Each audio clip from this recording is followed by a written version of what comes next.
Alright, thanks for watching. We're going to talk about Chapter 2.1, which is Basic Tools.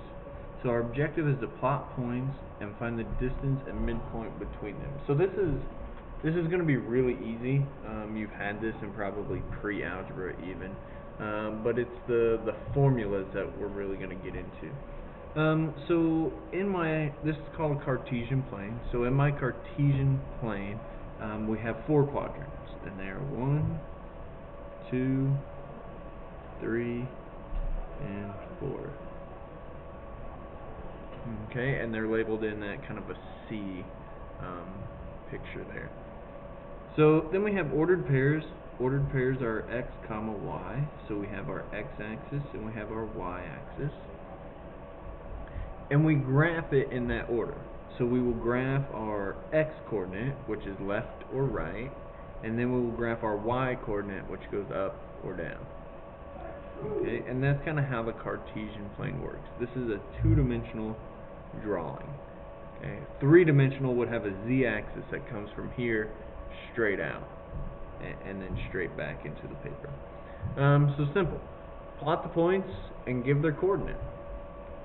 So negative 1, 4. So I start at 0, 0 always. We'll go minus 1 on the x and minus 4 on the y. And that would be in quadrant. There's 1, 2, 3, 4. So this is in quadrant 3. 2, 2. So we're right 2, up 2. There's 2, 2. That would be in quadrant 1. And I don't care if you use Roman numerals or if you just give me the number. Negative 2, 1, 2, 3. 1, 2, 3. That's in quadrant 2. 2, negative 3. Right there. That's in quadrant 4. 0. Okay, so I'm not going anywhere left or right. And then we're up 5. 1, 2, 3, 4, 5. Right there. Okay, so that is actually not in a quadrant. That is on the y-axis. Okay, so this was the x-axis. This here was the y-axis. And then negative 3. 1, 2, 3, 0. So you're not going up and down any. So that's the x-axis there. Okay, so find the distance between the 2 points. Okay, we've got a couple different ways we can find distance. So I just want to start by graphing these 2 points. So we're at negative 2, negative 1, and we're at 1, 3. And I want to know what is the distance between here and here. Well, what I can do with this is I can make a triangle, a right triangle here, and I can think of, well, how far is it from here to here? Well, it's 1, 2, 3, and from here to here is 1, 2, 3, 4. So I've got this right triangle here with sides 3, 4, and I want to know, what is that side? Okay. Well, I can just use the Pythagorean Theorem. 3 squared plus 4 squared equals x squared. So that's 9 plus 16 equals x squared. 25 equals x squared. And x is 5. So the distance is 5. Okay. There's also a formula that makes life easier.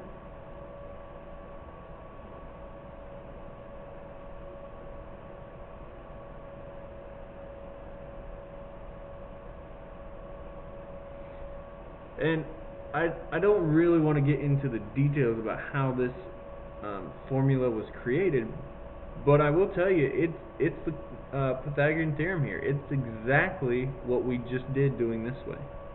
Okay. So we'll just say that this is x1, y1, x2, y2, and we'll just plug it in. So the distance equals negative 2 minus 1 squared plus negative 1 minus 3 squared. and the square root of that. Now, does it matter the order x1 or x2 first or second? It doesn't, as long as this order over here matches. So the square root, negative 2 minus 1 is negative 3 squared, plus negative 4 squared. And if you notice 3 and 4, that comes from these over here. Well, negative 3 squared is 9, plus 16. Here's my 9, here's my 16. Square root of 25, there's 25, which is 5, and there's your 5. Okay, so we're doing this just set up a little bit differently. I don't care which one you know, but you should probably know this one, because we're going to be dealing with some fractions. What happens if I give you like 1/2, 3/4, and 2/3 and 7/8? What's the distance between those two? You're not going to want to do it this way, so we'll do it this way. Find the midpoint of the segment joining the 2 points. Okay, so again, we can do it 2 ways. We'll graph it first. Okay, so I'm at 2, 6, and I'm at negative 4, negative 2. And I'll find the midpoint between those two. So the midpoint is somewhere in the middle. It's equal distance from both ends. Okay. Well, the midpoint is just the average of x and y. Okay, it's the middle of the x's, middle of the y's. Well, if I find the middle of these x's, okay, let's see, I've got 1, 2, 3, 4, 5, 6. So 3, 1, 2, 3 would be the middle, right there. Make that a different color. Right here would be the middle. Well, then if I find the middle of the y's, let's see, 1, 2, 3, 4, 5, 6, 7, 8. That'd be 4. 1, 2, 3, 4. Right here. So my midpoint would be right there. So we're just finding the middle of your x's, the middle of your y's. Well, there's the average. Whoop.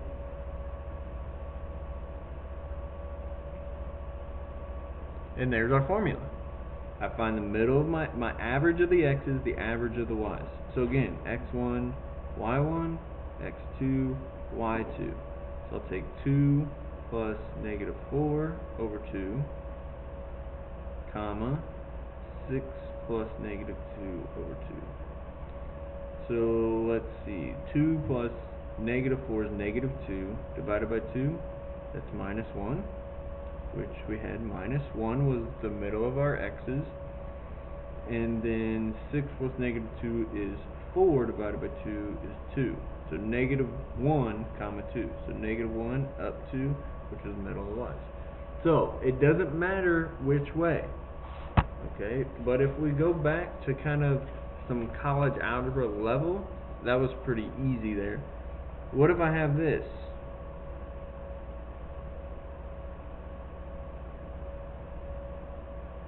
What if that's a problem? Whoops, sorry. What if that's a problem? Well, x1, y1, x2, y2. If I want to find, let's say, the midpoint. So we'll take 1/2 plus 2/3 over 2, and 3/4 plus 7/8 over 2. Now again, I don't want decimals, so we just take our calculator here. We'll say 1/2 plus 2/3 equals, divided by 2, math, fraction, 7/12, comma, then we'll do 3/4 plus 7/8 divided by 2, math, fraction, 13/16. Now, would you really want to do that by hand, or or trying to do it with this picture here? No. Okay, what about the distance? So my distance equals the square root of 1/2 minus 2/3 squared plus 3/4 minus 7/8 squared. So again, just use your calculator here. So I've got 1/2 minus 2/3 squared. Notice I've got a lot of parentheses in there. Make sure you've got that. Math fraction. 1/16 or 1 over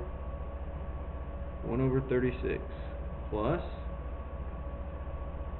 3/4 minus 7/8 squared. Math fraction. 1 over 64. So we'll take 1 over 64 plus 1 over 36, get a fraction. 25 over 576. And if I take the square root of that,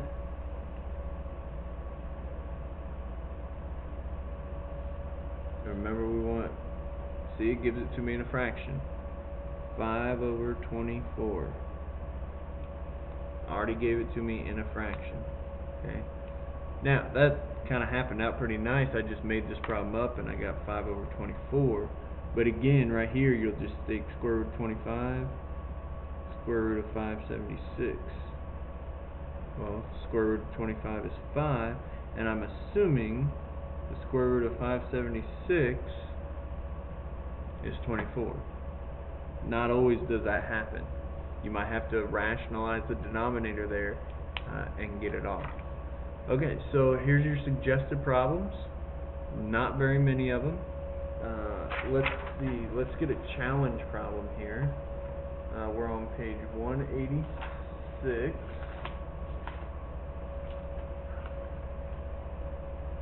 And I want your challenge problem here to be